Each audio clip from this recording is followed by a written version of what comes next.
स्वागत है आप सभी का सीएनबीसी आवाज पर। आप देख रहे हैं स्टॉक 2020 का मुकाबला। नीरज और मैं मिलकर आपको अगले आधे घंटे में 20 ऐसे आइडियाज देंगे जो इंट्राडे में आप पोजीशंस बनाकर मुनाफा कमा सकते हैं। लेकिन पिच रिपोर्ट देखिए, आज पिच रिपोर्ट इतनी अच्छी है नहीं। दरअसल यूएस के मार्केट देखिए, वहां पर दबाव देखने को मिला है, और इवन यूरोप के मार्केट देखिए, वहां पर भी कोई बहुत अच्छी तेजी नहीं देखने को मिली। एशियाई बाजार भी सुस्ती के साथ ही कारोबार कर रहे हैं। मगर एसडीएक्स निफ्टी पर नजर रखिए, ये दिखा रहा है कि आज जो सीरीज की एक्सपायरी होने वाली है उसके दिन शुरुआत कम से कम पॉजिटिव नोट पर होगी। 11 अंक की बढ़त एसडीएक्स निफ्टी में इस समय देखने को मिल रही है। और मेरे सिलेक्टर्स ने जो स्टांस रखा था, नीरज, गिरावट में खरीदारी करिए, स्टॉक स्पेसिफिक अप्रोच रखिए, नतीजे वाले शेयरों पर फोकस रखिए, वो बरकरार है। 10 के 10 बल्लेबाज उतार रहे हैं। आपके सिलेक्टर्स क्या कहते हैं?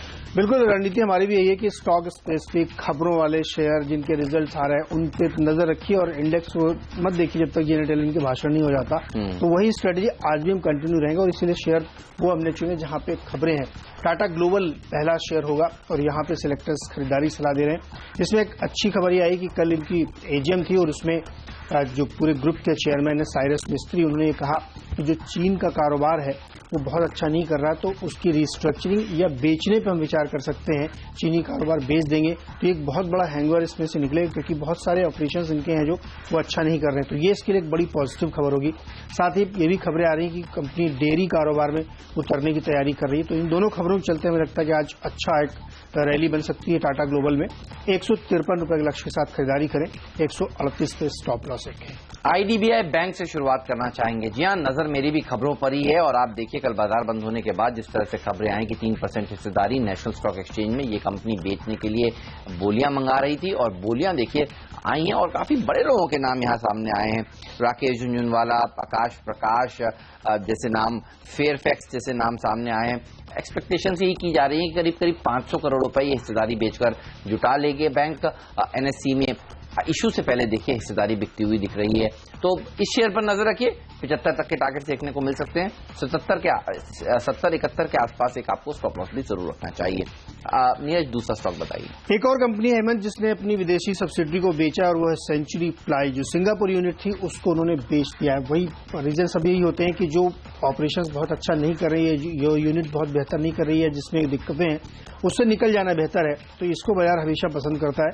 हमें लगता है इस खबर के चलते सेंचुरी प्लाई में भी आज आपको एक अच्छी तेजी दिखने को मिलेगी। 234 से 240 के बीच का कहीं लक्ष्य होगा, 217 पे स्टॉप लॉस। इंफ्रास्ट्रक्चर कंपनियों के ऊपर देखिए नजर होनी चाहिए, और पिछले 2-3 ट्रेडिंग सेशंस में किस तरह से अच्छा प्रदर्शन इंफ्रास्ट्रक्चर कंपनियों ने दिखाया है। और मेरे सेक्टर्स की नजर अब पीएनसी इंफ्रा के ऊपर है।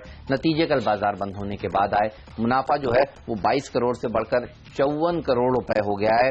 साथ ही मार्जिन देखिए 19% से बढ़कर 24.25% के आसपास आए हैं। और आप देख ही रहे हैं पिछले 2 दिनों से 3 दिनों से जिस तरह से जो बड़े मंत्री लोग हैं वो मांग कर रहे हैं उर्जित पटेल जी से, जो नए गवर्नर बनने वाले हैं, कि ब्याज दरों को घटाया जाए।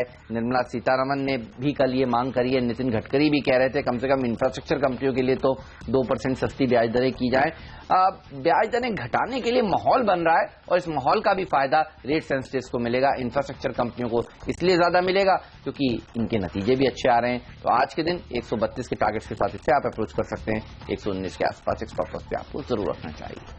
तो नया गवर्नर साहब के ऊपर बहुत दबाव होगा 4 अक्टूबर की पॉलिसी में, क्योंकि सरकार के 2 मंत्री ये बात कह चुके हैं। भारत बहुत इंटरेस्टिंग होगा आगे मूवमेंट। हेल्थ केयर ग्लोबल अगला स्टॉक होगा, और यहाँ पे खरीदारी की सलाह है, क्योंकि 22 तारीख को यानी 2-3 दिन पहले एक बड़ा चंक जो है रिलायंस म्यूचुअल फंड ने खरीदा है स्टॉक में। 3% तक करीब हिस्सेदारी एचईजी में खरीदी है। सेलेक्टर्स को ऐसा लगता है कि ये बहुत पॉजिटिव डेवलपमेंट देखना चाहिए। और वैसे भी अगर आप देखें तो जो दवा के अलावा फार्मा कंपनियां हैं, जिसमें हेल्थ केयर ग्लोबल हो गई, डॉक्टर लाल पैथलैब हो गई, थायरो केयर हो गई, ये सब बहुत जबरदस्त रैली दिख रहे हैं। और चूंकि कैंसर के स्पेशलिस्ट है ये सेगमेंट की कंपनी, सेलेक्टर्स लगता है कि इस तरीके की जब फंड बाइंग होती है तो स्टॉक हाइज बनाते हैं। 232 के लक्ष्य के साथ खरीदारी करें, 211 पे स्टॉप लॉस रखें। एक और इंफ्रास्ट्रक्चर कंपनी मन इंफ्रा के ऊपर भी आपकी नजर होनी चाहिए। मुनाफा दुगना हुआ है। मार्जिन देखिए 11.25% के आसपास थे पहले, पिछले साल इसी तिमाही में, और अब वो बढ़कर 26.5 के करीब पहुंच गए हैं। तो आज ये 2 स्टॉक्स हैं, मन इंफ्रा, पीएनसी इंफ्रा, जहां पर अच्छी तेजी देखने को मिल सकती है, क्योंकि नतीजे बाजार बंद होने के बाद आए हैं। तो जाहिर सी बात है आज गैप अप ओपनिंग तो होगी, उसके बाद भी और ऊपर जाने का दम कम ये शेयर रख सकते हैं।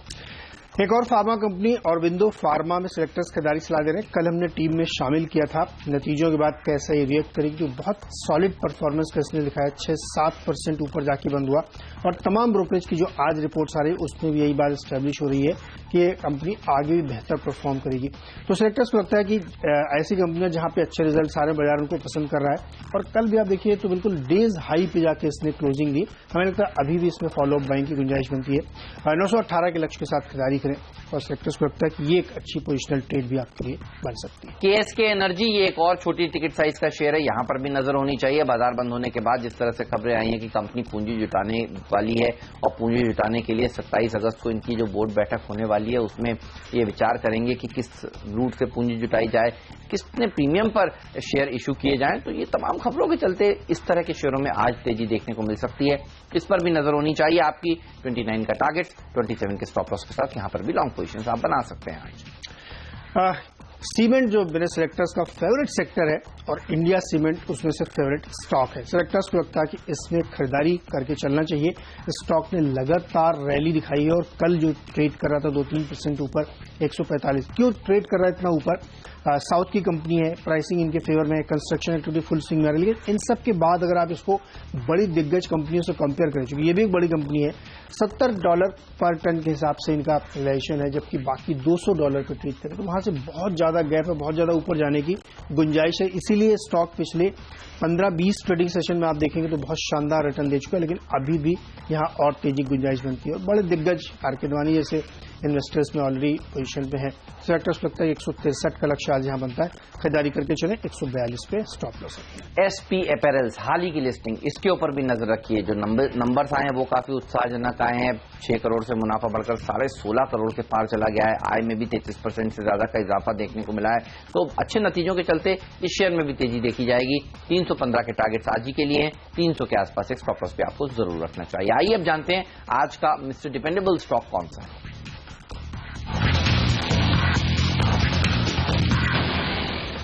देखिए, ऑयल सेक्टर पर सेलेक्टर्स लगातार बुलिश है। कल हमने 2 शेयर उतारे थे, ओएनजीसी और ऑयल इंडिया, दोनों में बढ़िया रिटर्न आपको मिला है। और आज एचओईसी सेलेक्टर्स ने चुना है। क्यों चुना है? इसकी बड़ी सिंपल सी वजह है, क्योंकि जो क्रूड ऑयल में अब तेजी बन रही है वो सस्टेन करती हुई दिखेगी। क्योंकि अभी ईरान भी कह रहा है कि हम प्रोडक्शन फ्रीज करने के पक्ष में है। रसिया ऑलरेडी जो नॉन ओपेक मेंबर है वो कह रहा है। ओपेक की बैठक है, तो बैठक की डेट जैसे जैसे नजदीक आ रही, क्रूड में तेजी बनती रही। लेकिन कल एक इंटरेस्टिंग चीज में पढ़ रहा था, एक बड़ी एजेंसी में ग्लोबल पोल किया गया तमाम oil expert, oil dealers, oil traders के बीच में, कि उनको क्या लगता है कि क्रूड जो ये परिस्थिति बन रही 26-28 को नाइजीरिया में बैठक, उसके बाद क्या होगा। सभी का यह मानना था कि हेज फंड ने जो उन्होंने जनवरी से लेकर के 2 अगस्त तक जबरदस्त शॉर्ट्स बनाए थे, जहां $40 के आसपास क्रूड पहुंचे, वो सारे शॉर्ट्स कट चुके हैं और लॉन्ग पोजीशन बिल्टअप देखने को मिल रही है। ये इंडिकेट करता है ये पोल की सेकंड हाफ जो अब शुरू हो चुका है, इसमें क्रूड ऑयल में एक अच्छी तेजी बनती हुई दिखेगी। तो सेलेक्टर्स को लगता है कि इस तेजी का फायदा उन तमाम कंपनियों को होगा जो क्रूड ऑयल से जुड़ी हुई है। इसीलिए एचओईसी सेलेक्टर्स ने चुना है। उनका मानना है कि $60 तक प्राइस बहुत आराम से जाएगा और सस्टेन भी करेगा। इसीलिए सेलेक्टर्स को लगता है कि यहाँ पे एचओईसी जैसे शेयर जो थोड़ा कम लोगों की नजर में आते हैं, ट्रेडर्स खरीद होते हैं, वहां पे एक बड़ी रैली बनेगी। तो क्रूड का फायदा होगा, 60 का लक्ष्य होना चाहिए, 51 पे स्टॉप लॉस। तो कच्चे तेल से फायदा होगा। ये हमारा जैकपॉट स्टॉक भी रहा था नीरज, बिल्कुल अच्छा प्रदर्शन दिखा भी रहा है। मेरे सेलेक्टर्स को लगता है गैब्रियल के ऊपर आपकी नजर होनी चाहिए। देखिए, ये वो ऐसा स्टॉक है जो अच्छा प्रदर्शन दिखा रहा है, लगातार 52 हफ्ते के उच्चतम स्तर छू रहा है। और जो अगला बड़ा ट्रिगर सब लोग जानना चाहते हैं, ये सीरीज तो देखिए अब खत्म हो जाएगी, आज एक्सपायर हो जाएगी। अगली सीरीज के लिए बड़े ट्रिगर्स क्या हैं? तो बड़े ट्रिगर्स ऑटो सेक्टर के लिए साफ तौर पर निकल कर आ रहे हैं। एक तो इस महीने के अंत में ऑटो सेल्स के नंबर्स आएंगे, वो तो सब जानते हैं। लेकिन जो सबसे बड़ा फायदा होने वाला है ऑटो कंपनियों को, वो नई स्क्रैपिंग पॉलिसी से होने वाला है। जी हाँ, 15 साल से पुरानी गाड़ियों के ऊपर प्रतिबंध लग जाएगा, वो स्क्रैप में जाएंगी और नई गाड़ियां बनेंगी। और ये इस समय फिलहाल बसेस के लिए, ट्रक्स के लिए किया जा रहा है, क्योंकि प्रदूषण फैला रही है पुरानी जो गाड़ियां हैं। और सरकार ने इस नीति का मोटा मोटी खाका बना लिया है, कैबिनेट को भेजा जाएगा और कैबिनेट इसको अप्रूव करेगा। तो मांग जो है वो अशोक लेलैंड जैसी कंपनियों के लिए बढ़ती हुई नजर आएगी, एमएनएम के लिए बढ़ती हुई नजर आएगी, आइशर मोटर्स जैसी बड़ी ट्रक मैन्युफैक्चरर्स के लिए बढ़ती हुई नजर आएगी। लेकिन छोटी मझौली जो कंपनियां हैं, जो ऑटो एंसिलरी कंपनियां हैं, उनको भी फायदा होता हुआ दिखेगा। तो गैब्रियल के ऊपर नजर होनी चाहिए। शॉक एब्जॉर्बर्स बनाते आती है ये कंपनी, और शॉकर्स हर गाड़ी में इस्तेमाल होते हैं, चाहे वो कमर्शियल व्हीकल्स हो या फिर टू व्हीलर्स हो। फिलहाल 125 के टारगेट्स में इलेक्ट्रस इसके लिए आज के दिन दे रहे हैं, नया 52 वीक हाई लगता हुआ दिखेगा। 117 का एक स्टॉप लॉस भी आपको जरूर रखना चाहिए। तो ये है मेरा मिस्टर डिपेंडेबल स्टॉक। लेकिन आज के फ्री शेयर कौन से हैं, आज का पिंच हिटर स्टॉक कौन सा है, ये सब बताएंगे छोटे से ब्रेक के बाद। जी हाँ, 6 शेयर बता चुके हैं, बाकी के बचे हुए 4 शेयर हम लेकर आएंगे ब्रेक के उस पार।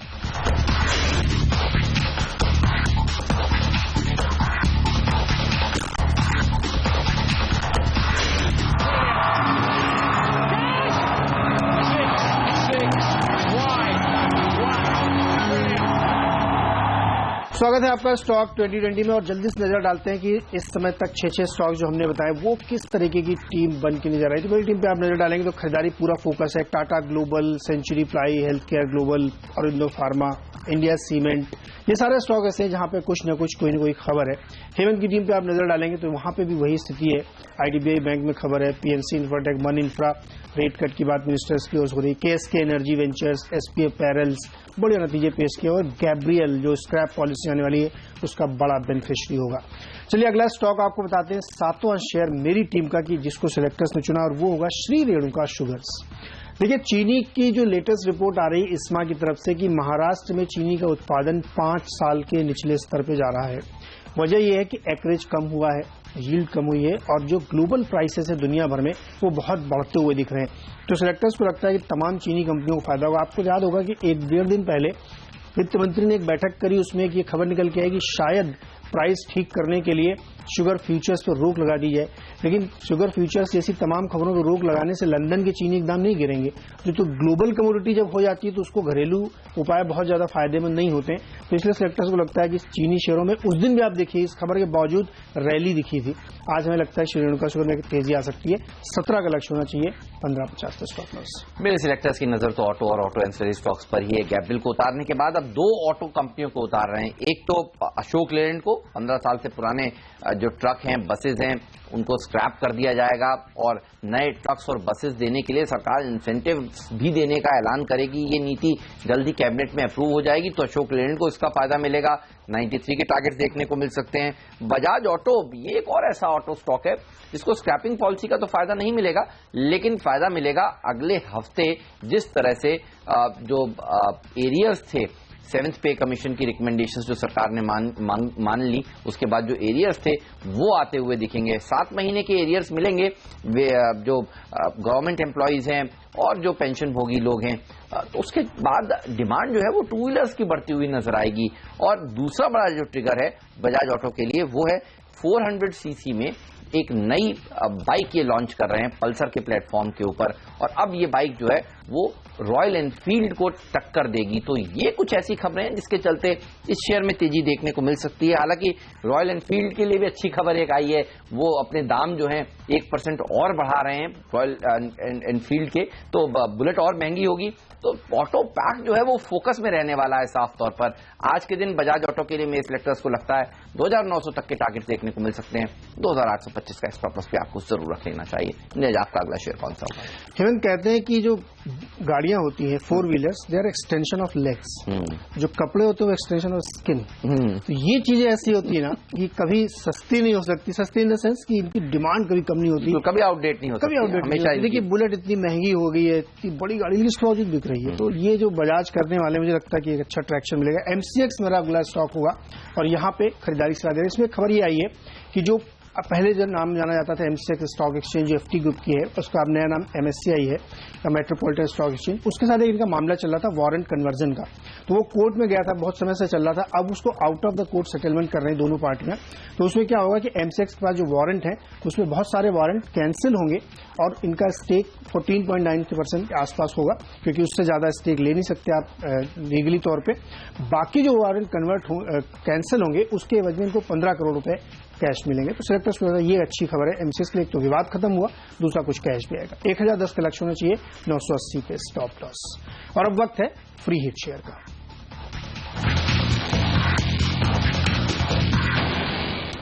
डेल्टा कॉर्प होगा मेरा फेवरेट स्टॉक। कैसीनो चलाने का कामकाज करती है कंपनी और आप देखिए लगातार 52 वीक्स हाईज को छू रही है। 150 के आसपास में सिलेक्टर्स ने पहले टारगेट्स दिए थे, वो अचीव हो चुके हैं। अब 200 रुपए तक के और उसके ऊपर के भी टारगेट्स आने वाले समय में देखने को मिलेंगे। ये एक्सपेक्टेशंस लगाई जा रही हैं। जिस तरह से कंपनी अब विस्तार कर रही है और उस विस्तार से इनके रेवेन्यूज में अच्छा इजाफा होने वाला है, वो एक बड़ा पॉजिटिव चीज है। अगर विस्तार के लिए पैसा ज्यादा खर्च ना करना पड़े और बड़ी कंपनियां इनके हाथ आए, उसके ऊपर बाजार की नजर है। ऑनलाइन क्षेत्र में अगर ये एक बड़ा विस्तार करती है या फिर 2 बड़े एक्विजिशंस करती है तो भी मेरे सिलेक्टर्स को आश्चर्य नहीं होगा। यहां पर एक अच्छी तेजी देखने को मिल सकती है। और काफी सारे ट्रिगर्स तो हैं ही। दमन के कैसीनो जो इन्होंने शुरू खोला था, इसका होटल का भाग शुरू हो चुका है, लेकिन कैसीनो के भाग के लिए भी लाइसेंस आना बाकी है। वो तमाम ट्रिगर्स हैं जिससे इस शेयर में और अच्छी तेजी आने वाले समय में देखने को मिलेगी। बहरहाल फिलहाल मेरे सिलेक्टर्स मानते हैं कि कुछ बड़े कॉर्पोरेट अनाउंसमेंट्स आने के चलते यहां पर तेजी बन सकती है। आज के दिन 155 के टारगेट, 145 के स्टॉप लॉस के साथ यहां पर आप लॉन्ग पोजीशन बना सकते हैं। नीरज, आपका फेवरेट शेयर कौन सा है? एक ओएमसी कह सकते हैं आप, एमआरपीएल खरीदारी की सलाह सिलेक्टर्स दे रहे हैं। उसमें 2 खबरें बड़ी। तो देखिए, इसमें जो इनका स्टेक है वो कम किया जाना है थोड़ा सा, क्योंकि मैंडेटरी है कि आप पब्लिक शेयर होल्डिंग 25% आपको रखनी पड़ेगी। तो एचपीसीएल और ओएनजीसी जो 2 इसके पार्टनर, वो अपना थोड़ा थोड़ा स्टेक बेचने की इच्छा रखते हैं। हमें जानकारी मिल रही है कि उसके लिए लाइन लगी हुई है कि वो स्टेक खरीदने के लिए तमाम ग्लोबल प्लेयर्स भी इंटरेस्टेड हैं कि वो एमआरपीएल स्टेक ले, क्योंकि एमआरपीएल ओएनजीसी की मार्केटिंग कंपनी है, इनके जो रिफाइनरी के साथ साथ रिटेलिंग में भी है। तो सिलेक्टर्स को लगता है कि ये एक बहुत ही पॉजिटिव डेवलपमेंट है, इसलिए स्टॉक में एक जबरदस्त तेजी बन सकती है। उसके तमाम तरीके सोचे जा रहे हैं। कुछ लोग ये भी कह रहे हैं कि एग्जिस्टिंग शेयर होल्डर्स को राइट्स के थ्रू अपना आप रिड्यूस कर सकते हैं। तो जो रिजल्ट आने वाले हैं इनके 3 सितंबर को, उसमें इस बात का खुलासा होगा कि ये कैसे होगा, डायरेक्ट किसी पार्टी को बेचा जाएगा या किस तरीके से कम किया जाएगा। दूसरा, पॉलीप्रोपिलीन एक जो सबसे यूनिक प्रोडक्ट है इनका, जो सबसे महंगा बेचता है, जो सबसे निश इनका प्रोडक्ट है प्राइसिंग के हिसाब से, उसको एक्सपेंड करने के लिए, उसकी कैपेसिटी बढ़ाने के लिए इनको फंड चाहिए, जो इन्होंने जुगाड़ लिया है इंटरनल अप्रूवल से। और सिलेक्टर्स को लगता है कि वो एक बहुत पॉजिटिव खबर एमआरपीएल के लिए है। तो इन दोनों खबरों के चलते में लगता है स्टॉक अगले रिजल्ट तक, जब 3 सितंबर आएगा तब तक ये फ्लेवर में रहेगा। 87 रुपए फिलहाल ट्रेडिंग का लक्ष्य लेते हुए इसमें खरीदारी करें, और हमें लगता है कि रिजल्ट से पहले तक ये सेंचुरी मारेगा, यानी 100 के पार ये स्टॉक जाएगा। तो रिजल्ट से पहले सेंचुरी मार सकता है एमआरपीएल का शेयर। और मेरे सिलेक्टर्स की नजर है फार्मा कंपनियों के ऊपर। आप देखिए, कल किसी एक सेक्टर ने जो सबसे अच्छा प्रदर्शन दिखाया है वो फार्मा सेक्टर ने दिखाया है, और वो खाद, ये मेरे सिलेक्टर्स को पसंद है। आज देखिए एक्सपायरी है और इस सीरीज की एक्सपायरी के दिन ये शेयर बड़े अपमूव देने का दमखम रखता है। एफएनओ के बैन से बाहर आया है, और कल जिस तरह से खबरें आई हैं कि सिप्ला और वो खाद बातचीत कर रहे हैं, बिजनेस अलायंसेस करेंगे, राहत की बात हो सकती है, अच्छी तेजी देखने को मिल सकती है। आज केवल एक्सपायरी के लिहाज से आप यहां पर अगर मोमेंटम ऊपर की तरफ चलता हुआ देखें तो उस मोमेंटम को जरूर राइड करें।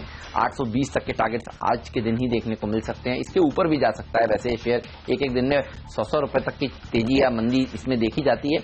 800 रुपए के स्टॉप लॉस के साथ यहां पर आप लॉन्ग पोजीशंस बना सकते हैं। तो ये है मेरा आज का फ्री हिट शेयर। नीरज, ये मेरा पिंच हिटर हेमंत, अब जो स्टॉक होगा वो स्नोमैन लॉजिस्टिक्स होगा, और उसमें सिलेक्टर्स को लगता है कि जिस तरीके से जीएसटी तमाम राज्य पास कर रहे हैं, थोड़ा सा एडवांस किया जा रहा है और इसको विंटर सेशन में रखा जाएगा और जीएसटी पास होगा। आपको याद होगा खबर आई थी कि बजट को थोड़ा सा एडवांस किया जा रहा है, जनवरी में पेश करने की विचार कर रही सरकार। वो इसलिए कर रही है क्योंकि जल्दी से जल्दी जीएसटी को इम्प्लीमेंट करना है, तो बाकी काम के लिए उनको थोड़ा वक्त मिलेगा। सेक्टर से लगता है कि बहुत पॉजिटिव डेवलपमेंट के तौर पर देखना चाहिए। और तमाम लॉजिस्टिक्स कंपनियां जो पहले चली थी, खबर आने के बाद प्रॉफिट बुकिंग हुई, अब उसमें फिर से रैली दिख रही। 2 दिन पहले मैंने आपको गति बताया था, एक अच्छी तेजी उसमें बनी थी। तो स्नोमैन लॉजिस्टिक्स आज खरीदारी की सलाह होगी। 80 रुपए के आसपास लक्ष्य लेते हुए इस पर लॉन्ग पोजीशन बनाए और 69 पे स्टॉप लॉस। तो 16 राज्यों को रेटिफाई करना है, जिसमें से 8 राज्यों ने रेटिफाई कर दिया। ये एक बड़ी आश्चर्य की बात। अगले 1-1.5 हफ्ते के अंदर आप देखेंगे बाकी सब भी हो। और अब ये स्पेस जो है वो वापस से एक्टिव होती हुई रडार पर आती हुई। तो स्नोमैन है नीरज का पिंच हिटर स्टॉक। लेंगे एक छोटा सा ब्रेक, कहीं मत जाइए, बने रहिए CNBC आवाज के साथ। आज का कैप्टन्स चॉइस कौन सा आप ये जानना चाहते हैं तो एक छोटा सा ब्रेक लेकर अभी हाजिर होंगे हम फिर से, और आपको बताएंगे ये। साथ ही दोनों ही टीम्स का एक क्विक रिकैप भी देंगे आपको।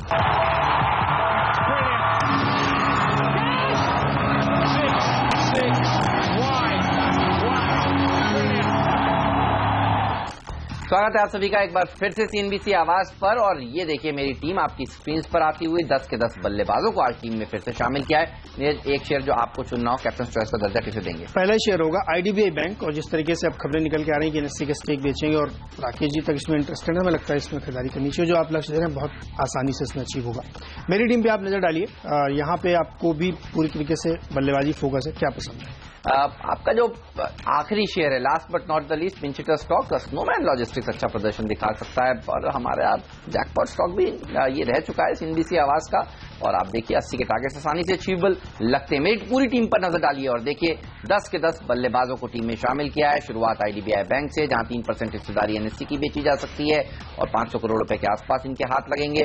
10 दावेदारों ने अपने नाम भी दिए हैं। PNC इंफ्रा, मन इंफ्रा, इनमें अच्छे नतीजों के दम पर तेजी देखने को मिलेगी।